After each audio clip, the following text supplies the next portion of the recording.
എല്ലാവർക്കും my favourite റെസിപ്പിയിലേക്ക് സ്വാഗതം. ഇന്ന് നല്ലൊരു വെണ്ടക്ക മസാല റെസിപ്പിയാണ് ഞാൻ കാണിക്കാൻ പോകുന്നത്. അതിനായി ഇതുപോലെ വെണ്ടക്ക 1 ഇഞ്ച് വലിപ്പത്തിൽ കട്ട് ചെയ്തെടുത്തിട്ടുണ്ട്. ഇനി ഇതിലേക്ക് അല്പം ഉപ്പ് ചേർത്ത് കൊടുക്കാം. അതോടൊപ്പം തന്നെ അല്പം മഞ്ഞൾപ്പൊടിയും 1 ടീസ്പൂൺ സുർക്കയും ചേർത്ത് കൊടുക്കാം. അതിനുശേഷം ഇത് കൈവച്ച് നന്നായി ഒന്ന് മിക്സാക്കി എടുക്കാം. ഇതിപ്പോൾ ഒന്ന് ഫ്രൈ ചെയ്തെടുക്കാനുള്ളതാണ്. അപ്പോൾ അതിന് വേണ്ടിയിട്ട് ഇതുപോലെ ചെറിയൊരു മസാല ഇങ്ങനെ കോട്ട് ചെയ്തെടുക്കുന്നുള്ളത്. അപ്പോൾ ഈ പൊടികളൊക്കെ വെണ്ടക്കായിൽ എല്ലായിടത്തും ആകുന്നത് വരെ ഇതുപോലെ ഒന്ന് മിക്സാക്കി എടുക്കണം.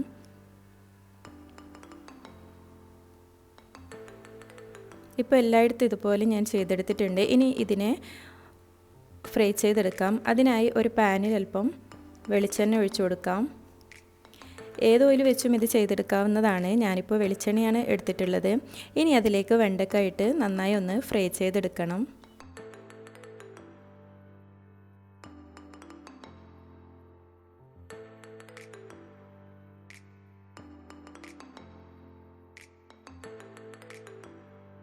ഇനി ഇത് ഈ എണ്ണയിലിട്ട് നല്ലോണം ഒന്ന് ഇതുപോലെ ഒന്ന് മിക്സാക്കി കൊടുത്തുകൊണ്ടേയിരിക്കണം. എല്ലാ സൈഡും ഒരുപോലെ ഒന്ന് ഫ്രൈ ചെയ്തെടുക്കണം. അങ്ങനെ ഇപ്പോൾ ഏകദേശം ഇത് ഫ്രൈ ആയി വന്നിട്ടുണ്ട്.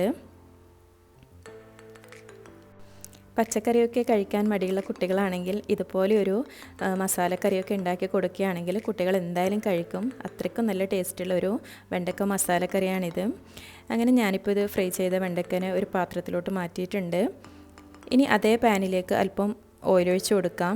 ഇതിലാണ് ഇനി മസാല തയ്യാറാക്കി എടുക്കുന്നുള്ളത്. അങ്ങനെ ഇപ്പോൾ ഓയിൽ ചൂടായി വന്നിട്ടുണ്ട്. അതിലേക്ക് ഒരു ഉള്ളി ഞാൻ ഇതുപോലെ ചെറുതായി കട്ട് ചെയ്തത് ഇട്ട് കൊടുക്കുന്നുണ്ട്. അപ്പോൾ നിങ്ങൾക്ക് എത്രയാണ് മസാല വേണ്ടത് അതിനനുസരിച്ച് ഉള്ളിയൊക്കെ ചേർത്ത് കൊടുക്കാം. ഞാനിപ്പോൾ കുറച്ച് മസാലയാണ് ചെയ്തെടുക്കുന്നുള്ളത്, അതുകൊണ്ടാണ് ഒരു ഉള്ളി എടുത്തിട്ടുള്ളത്. ഉള്ളി നന്നായി ഒന്ന് വഴറ്റിയെടുക്കാം. ഇനി ഇതിലേക്ക് അല്പം ഇഞ്ചിയും വെളുത്തുള്ളിയും ഇതുപോലെ പൊടിയായി കട്ട് ചെയ്ത് ചേർത്ത് കൊടുക്കാം. ഇനി അതിൻ്റെ പച്ചമണം മാറുന്നത് വരെ ഒന്ന് ഇതുപോലെ ഒന്ന് വഴറ്റി കൊടുക്കാം. അതിനുശേഷം ഇതിലേക്ക് അല്പം പച്ചമുളക് ചേർത്ത് കൊടുക്കുന്നുണ്ട്. പച്ചമുളകും പൊടിയായി കട്ട് ചെയ്ത് വേണം ഇതിലേക്ക് ചേർത്ത് കൊടുക്കാൻ. ഇതിപ്പോൾ ഒരു 3 പച്ചമുളക് ഞാൻ എടുത്തിട്ടുണ്ട്. അങ്ങനെ വലിയ എരിവൊന്നും ഇല്ലാത്ത പച്ചമുളക് ആയതുകൊണ്ടാണ് 3 എടുത്തിട്ടുള്ളത്. അപ്പോൾ അതും കൂടി നല്ലോണം ഇതിലിട്ടൊന്ന് മൂപ്പിച്ചെടുക്കാം. ഇനി ഇതുപോലെ ഒരു തക്കാളി കട്ട് ചെയ്തതും കൂടി ചേർത്ത് കൊടുക്കാം. ഇനി തക്കാളിയൊക്കെ ഒന്ന് വെന്ത് വരുന്നത് വരെ ഇതുപോലെ ഇങ്ങനെ ഒന്ന് ഇളക്കിക്കൊണ്ടേ ഇരിക്കണം. ഇനി ഇതിലേക്ക് അല്പം പൊടികളാണ് ചേർത്ത് കൊടുക്കുന്നുള്ളത്. 1 ടീസ്പൂൺ മുളക് പൊടിയും 3/4 ടീസ്പൂണോളം മല്ലിപ്പൊടിയും അല്പം പെരിഞ്ജീരകവും പൊടിച്ചതും ഇട്ട് കൊടുത്തിട്ടുണ്ട്. ഇനി അല്പം മഞ്ഞൾപ്പൊടി കൂടി ചേർത്ത് കൊടുക്കാം.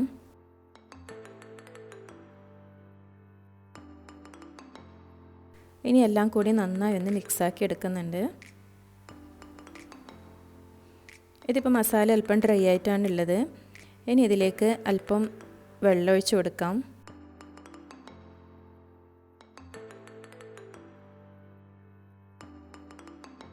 ഞാൻ അല്പം ചൂടുവെള്ളമാണ് ഇതിലേക്ക് ഒഴിച്ച് കൊടുക്കുന്നുള്ളത്.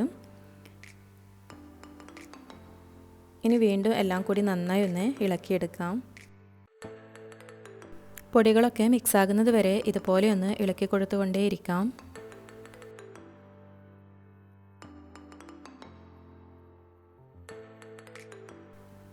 ഇനി ഈ മസാലയിലേക്ക് ആവശ്യത്തിനുള്ള ഉപ്പ് ചേർത്ത് കൊടുക്കാം. നേരത്തെ വെണ്ടക്ക ഫ്രൈ ആക്കുമ്പോൾ ഞാൻ ഉപ്പ് ചേർത്ത് കൊടുത്തിട്ടുണ്ട്. അപ്പോൾ അത് നോക്കി വേണം ഇതിലേക്കൊന്ന് ചേർത്ത് കൊടുക്കാൻ.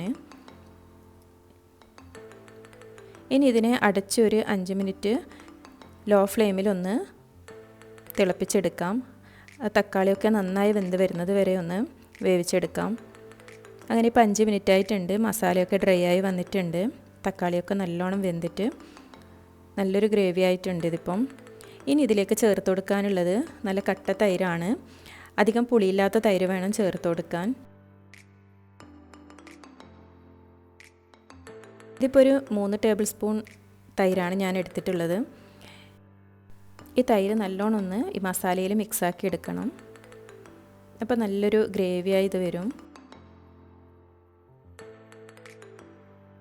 അപ്പോൾ ഈ ഒരു കറി ചോറിൻ്റെ കൂടെയും ചപ്പാത്തിൻ്റെ കൂടെയൊക്കെ നല്ലൊരു കോമ്പിനേഷനാണ്. നല്ലൊരു ടേസ്റ്റുള്ളൊരു മസാലക്കറിയാണ്. അപ്പോൾ വെണ്ടയ്ക്കൊക്കെ ഇതുപോലെ ചെയ്ത് കൊടുത്താൽ ഏത് കഴിക്കാത്തവരും കഴിച്ചു പോകും. അത്രയ്ക്കും ടേസ്റ്റുള്ള നല്ലൊരു കറിയാണിത്. അപ്പോൾ ഇതുവരെ ട്രൈ ചെയ്ത് നോക്കിയിട്ടില്ലെങ്കിൽ നിങ്ങൾ എന്തായാലും ഇതുപോലെ ഒന്ന് ഉണ്ടാക്കി നോക്കണം. ഇനി മസാലയിലോട്ടേക്ക് നേരത്തെ ഫ്രൈ ചെയ്ത് വെച്ച വെണ്ടയ്ക്ക ഇട്ട് കൊടുക്കാം. വെണ്ടയ്ക്കയിൽ മസാല പിടിക്കുന്നത് വരെ ഇതെല്ലാം എടുത്ത് ഇതുപോലെ ഒന്ന് മിക്സാക്കി എടുക്കാം. വളരെ പെട്ടെന്ന് തന്നെ തയ്യാറാക്കിയെടുക്കാൻ പറ്റിയ നല്ലൊരു മസാലക്കറിയാണിത്. അപ്പോൾ വെജിറ്റബിൾസൊക്കെ കഴിക്കാൻ ഇഷ്ടപ്പെടുന്നവർക്ക് ഈ കറി എന്തായാലും ഇഷ്ടപ്പെടും. അത്രയ്ക്കും ടേസ്റ്റുള്ള നല്ലൊരു കറിയാണ്. ഇനി ഇതിലേക്ക് അല്പം കസൂരി മേത്തി പൊടിച്ചിട്ട് കൊടുക്കാം. അപ്പോൾ ഇതിൻ്റെ ഒരു സ്മെല്ലൊക്കെ ഈ മസാലയിൽ വരുമ്പോൾ നല്ലൊരു ടേസ്റ്റ് മണമൊക്കെയാണ് ഈ ഒരു കറിക്ക്. ഇനി അല്പം ഗരം മസാലപ്പൊടിയും കൂടി ഇട്ട് കൊടുക്കുന്നുണ്ട്. അപ്പോൾ ഇത്രയേ ഉള്ളൂ ഇന്നത്തെ കറിയുടെ റെസിപ്പി. ഇനി വേറൊന്നും ഇതിൽ ചേർത്ത് കൊടുക്കുന്നില്ല. അവസാനം കുറച്ച് മല്ലിയില മാത്രം ഇട്ട് കൊടുക്കും.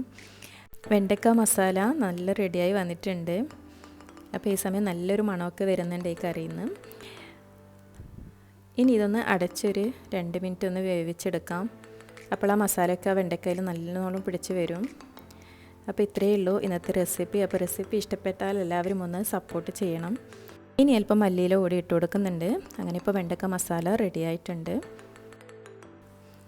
റെസിപ്പി ഇഷ്ടപ്പെട്ടാൽ സപ്പോർട്ട് ചെയ്യാൻ മറക്കരുത്.